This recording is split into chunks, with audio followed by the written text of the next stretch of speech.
Oi, gente, como estão vocês?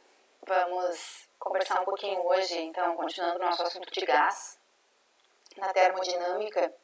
Na última aula, nós conversamos um pouquinho sobre o conceito de trabalho de um gás, quando que o trabalho é positivo, quando que o trabalho é negativo, a fórmula do trabalho de um gás envolvendo a pressão e a área, onde a gente chega na fórmula que o trabalho é a pressão vezes a variação do volume. E aí a gente conclui, né, que para o trabalho do gás ser positivo, o volume aumenta, e quando o volume diminui, a variação, né, do volume é menor que zero. Quando o volume diminui, então, esse trabalho é negativo. E a professora mostrou para vocês o gráfico, então o diagrama, né? Aqui está o trabalho de um gás por meio do diagrama, que é esse gráfico aqui, da pressão versus o volume, onde a gente consegue calcular o trabalho desse gás através dessa área da figura. E agora a gente vai entrar então para a parte de transformação cíclica. Olha só esse desenho aqui. O gás ele parte aqui da pressão A, do volume A. Ele sobe até a pressão B, sem alterar o seu volume, continua o volume A. Depois ele passa para o ponto C, que é um outro volume, mas a pressão continua a mesma.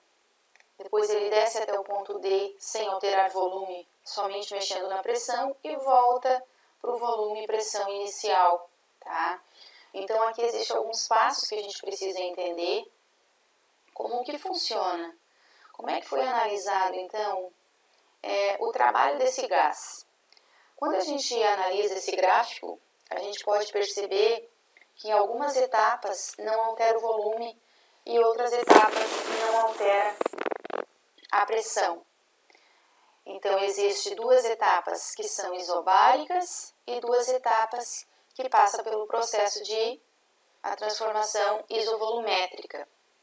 Então, a gente vai entender, eu vou tentar mostrar para vocês através dos gráficos como que isso funciona, por isso que a prof achou melhor fazer essa aula através do material que vocês têm e dos gráficos, um outro slide aqui que eu providenciei com a explicação dos gráficos, porque fica mais fácil do que no quadro, tá? Então, olha só. Quando a gente tem um certo volume de gás aqui, ó, no estado A, tá? A gente vai elevar a temperatura, então, a gente vai atribuir calor para esse gás. Veja que aqui, ó, existe uma trava, uma presilha que ela pode se soltar a partir de que essa pressão, né, aumente. Olha o que vai acontecer. Nós travamos essa figura aqui, ela foi travada para que o volume, se não existisse essas presilhas, essas travas, o que ia acontecer com esse êmbolo? Ele ia subir e o volume do gás ia aumentar. Então, nesse primeiro processo, é um processo isovolumétrico, onde apenas a gente vai aquecer o gás sem variação de volume. Veja bem, essa primeira seta, ó, essa primeira seta do gráfico aqui, o volume vai permanecer o mesmo, eu apenas vou mexer, ó, na pressão, ou seja, não mexi no volume, consequentemente minha pressão irá subir. Né? Então, o que aconteceu? Ó? Ele aumentou. Vocês estão vendo que embaixo desse gráfico, embaixo dessa seta, não existe área nenhuma. Não tem como a gente calcular a área da figura aqui. Portanto, aqui o trabalho é zero. A gente viu que para que aconteça um trabalho, o volume ele precisa ser alterado ou para mais ou para menos.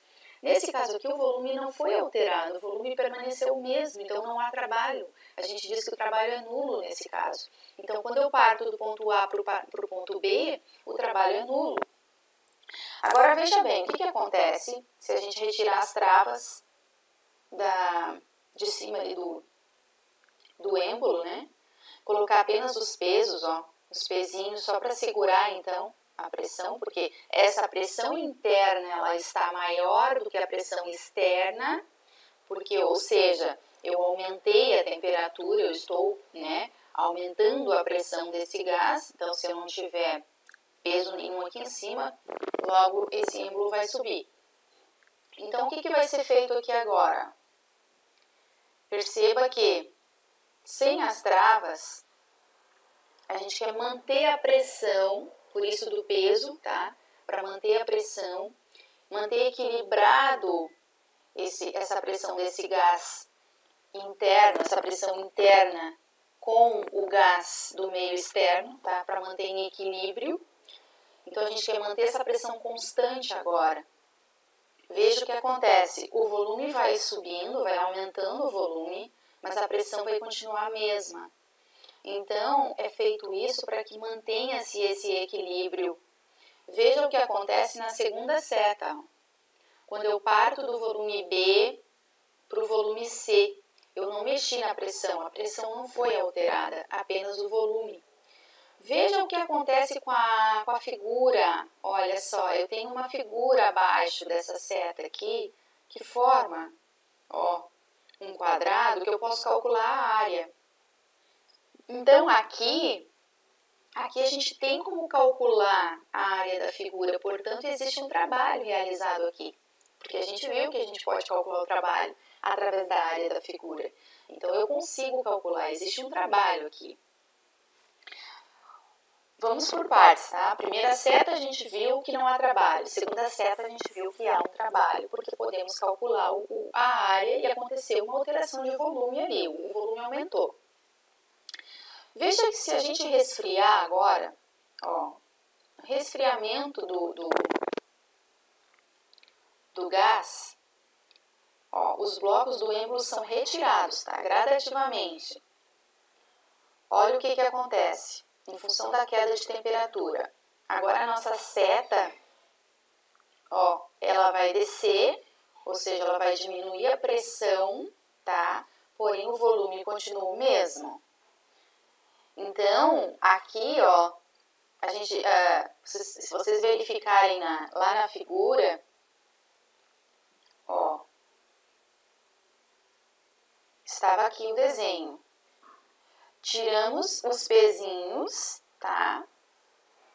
Tiramos os pezinhos e resfriamos o gás. O que acontece aqui, ó?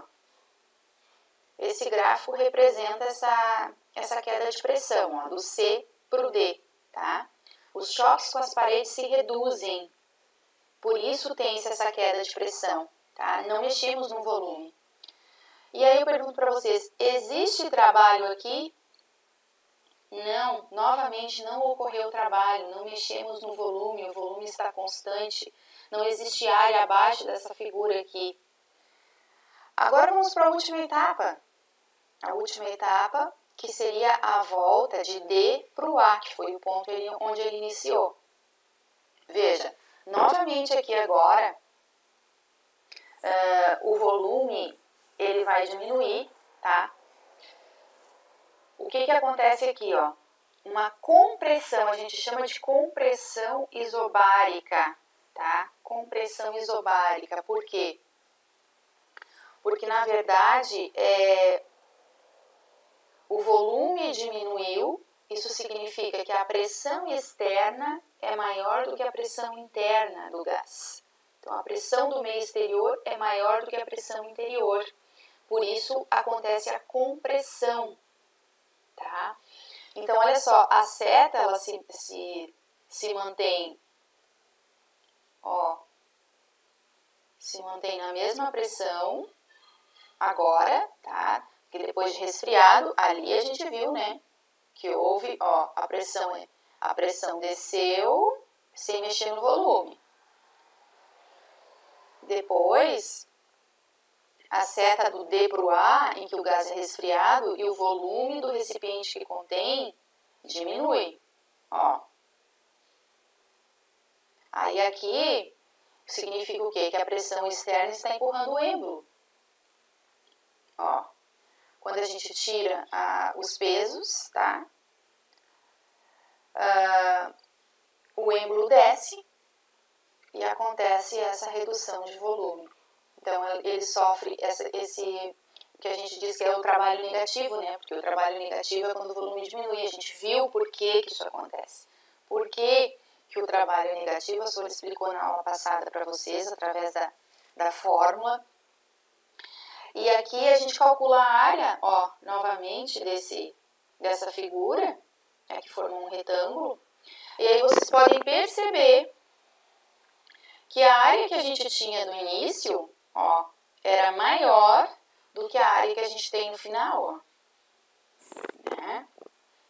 Então, se a gente fizer, a gente sabe que essa área aqui é um trabalho, a área sempre é um número positivo, mas o trabalho é negativo. Se a gente diminuir a área maior pela área menor, a gente vai ter um número positivo, um valor positivo.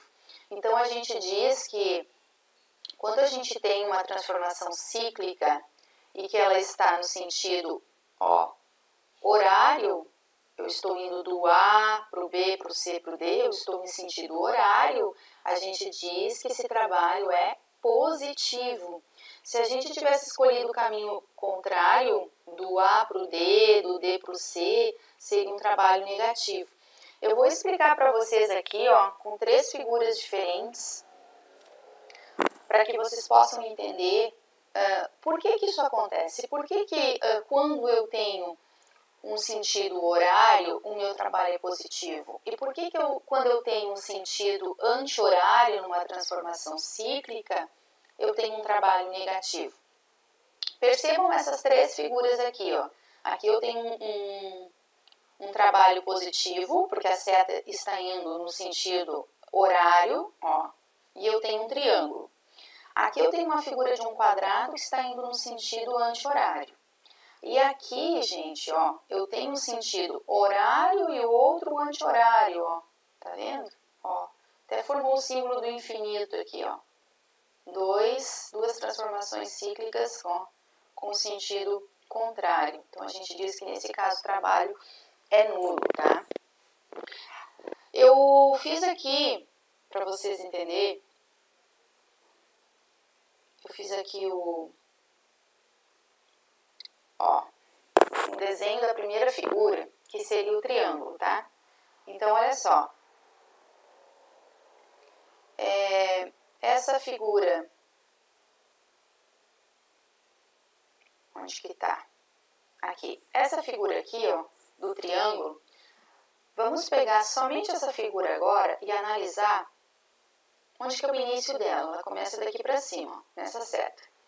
Então, a Sora colocou aqui a seta em azulzinho aqui, ó, para mostrar para vocês que aqui é o começo do triângulo, tá?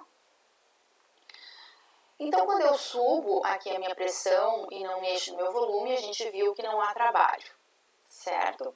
Agora, pensa o seguinte, quando eu estou descendo aqui, ó, nessa segunda seta, se eu for pensar na área dessa figura, desde o início, ó, da seta, aqui o eixo, tá? O eixo do volume e o eixo da pressão. Então, se eu pensar desde o eixo do volume até onde eu subi lá na pressão, ó, quando eu volto, olha a área que eu formei. Eu formei um triângulo aqui, mais um retângulo aqui. Tá vendo? Isso aqui, na verdade, é um trapézio, né? Quando eu faço o cálculo dessa área, eu tenho que calcular toda essa parte do triângulo, toda essa parte azul aqui, tá? Toda essa parte azul. Agora, pensa o seguinte, quando eu volto, pensa nessa setinha aqui, ó, que tá voltando agora, que seria esta partezinha aqui, ó, tô voltando. Qual seria a área que eu vou calcular? Somente a parte do retângulo, ó. Somente a parte do retângulo. Então, o trabalho nosso trabalho sempre vai ser a área maior, ó, da primeira figura, a área da primeira figura, menos a área da segunda figura. Por quê? Porque eu tenho aqui uma área, ó, total, menos essa área aqui, que foi o trabalho que ele voltou. Então, o que sobrou? Sobrou só o triângulo. Esse aqui vai ser nosso trabalho cíclico, né? A gente diz que é o nosso trabalho, essa transformação cíclica, é o resultado. E por que ele é positivo? Justamente porque se eu tenho uma área maior menos uma área menor, esse trabalho vai ser positivo, né? Essa diferença vai ser positiva. Então, a gente diz que o trabalho é positivo sempre que houver um sentido horário. Vamos pensar agora diferente. Ó, agora a gente vai fazer o da figura que era um quadrado. Se eu tenho aqui o quadrado, começa aqui nesse ponto e desce até esse ponto aqui, mexendo na pressão e não mexendo no volume, eu não tenho trabalho, tá? A gente viu que a gente não tem trabalho quando a gente mexe só na pressão. Quando eu ando para a direita agora, ó, sentido anti-horário, tá? Eu ando para cá. Olha só, qual é a área que eu vou calcular? A área que está abaixo desta seta, que seria desse retângulo aqui, ó.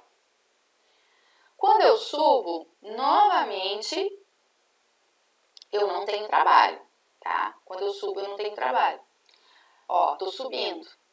Mas quando eu volto para cá, olha a área que eu formei aqui, a área total. Vai dar uma área bem maior do que essa área aqui, ó. Então, a gente pode escrever o seguinte, ó.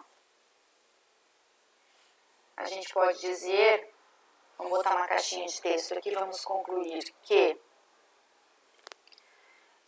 aqui o trabalho será a área da primeira figura,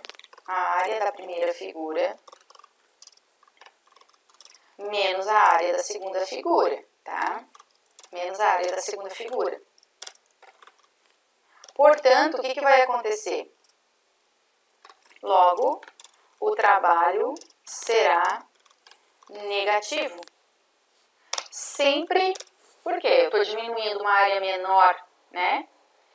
A área maior de uma área menor, eu vou ter um valor negativo, concordam comigo? Essa primeira área aqui é menor que essa aqui. Se eu fizer essa primeira menos a segunda, eu vou ter um valor negativo.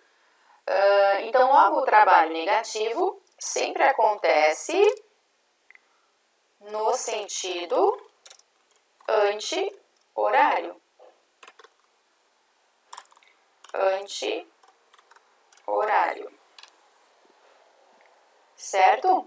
Então, gente, assim, ó, concluindo, tá? Sempre que o ciclo for anti-horário, eu tenho um trabalho negativo. Sempre que o ciclo for no sentido horário, eu tenho um trabalho positivo. Então, tá aqui, ó, as figurinhas de vocês lá na apostila. E sempre que houver, ó, um trabalho positivo, um ciclo positivo, um sentido horário, um sentido anti-horário, eu tenho um trabalho nulo, tá? Porque eu tenho um trabalho positivo e um trabalho negativo. Então, a gente diz que o trabalho é igual a zero, tá? Então, olha só, aqui tem um exercício. Esse exercício está resolvido, só para vocês entenderem, ó, no esquema abaixo, então, composto de um recipiente que contém um gás em seu interior e um êmbolo que funciona como um elevador, que a gente viu ali no exemplo anterior. Quando volta ao ponto de partida, então ele leva blocos para diferentes alturas e quando volta ao ponto de partida está vazio. Veja aqui, né, que eles fizeram a transformação, então, cíclica. Primeiro, ó, alteraram, subiu, ó, o volume subiu, né? Depois, o que aconteceu? Desceu um pouquinho mais. Então, o que acontece? Essa representação aqui, ó, ele pergunta qual é a evidência que houve trabalho. Então, a gente sabe que houve trabalho porque houve alteração de volume. Se não houvesse alteração de volume, não haveria trabalho. E aí aqui ele ainda diz, né, que houve transformação de energia térmica do gás em energia mecânica. É por causa dessa transformação de energia que ele empurra o êmbolo. Né? Essa energia mecânica faz com que ele empurre o êmbolo. Então, é a transformação de energia. Inclusive, eu até deixei, gente, no roteiro dessa semana, para vocês pesquisarem a respeito, então, o que acontece com essa transformação de energia de um gás. Não existe só energia térmica e energia mecânica envolvida ali, existe também energia química. Então, por isso que a Sora deixou lá um desafio para vocês também envolverem a questão química, tá? E pesquisarem a respeito do que acontece com essas transformações de energia. Aqui ele pergunta, né, o trabalho realizado quando o êmbolo sobe é maior se comparado ao trabalho realizado quando o êmbolo desce. E por quê? Então, justamente por aquilo ali que a Sora explicou para vocês, né, que é por causa da pressão. Então, aqui ele diz, né, isso ocorre porque na subida o gás está realizando o trabalho e ao se expandir ele levanta o êmbolo, né, enquanto na descida o gás está sofrendo uma compressão, por isso o trabalho negativo, né, a pressão externa está fazendo a compressão, ou seja, está pressionando. Então, a gente chama de compressão, por isso. A pressão externa é maior do que a pressão interna do gás, por isso o volume diminui e o trabalho é negativo. Se não tirássemos os blocos de cima do êmbolo, o trabalho do ciclo seria maior que zero, menor que zero ou igual a zero? Então aqui, gente, ele está falando o seguinte, ó, o trabalho seria igual a zero. Como fossem mantidos os blocos, a pressão sobre o êmbolo seria igual na descida e na subida. Vocês viram ali, né? Que quando o trabalho vai e volta, é igual o exemplo, deixa eu voltar ali, o exemplo aqui do, que ele vai no sentido horário, depois no sentido anti-horário, ou seja, ele sofre um trabalho positivo, depois sofre um negativo e volta para o mesmo lugar, mas ele teve um trabalho negativo, ele teve um trabalho positivo, depois um trabalho negativo, isso se anula, né? Então, nesse caso aqui,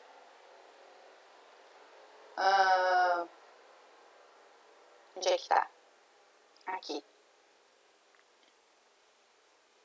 Então, aqui ele diz que o resultado de um trabalho igual em cada uma dessas duas etapas, tá? Resultando em um trabalho igual em módulo, em cada uma dessas duas etapas. Em módulo, claro, né? Porque um trabalho vai ser positivo, o outro trabalho vai ser negativo, então seria igual a zero. Ok? Depois aqui ele dá um outro exemplo, né, com um cálculo, esse a Sora não vai fazer, porque ele precisaria usar o quadro para explicar direitinho, mas como está resolvido aí, não tem necessidade. E aí eu vou deixar essas atividades para vocês fazerem, eu até coloquei no roteiro lá, para ver se vocês entenderam bem essa questão de trabalho, tá, de transformação cíclica.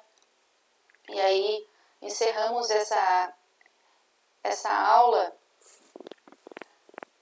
concluindo essa questão, então, das transformações cíclicas.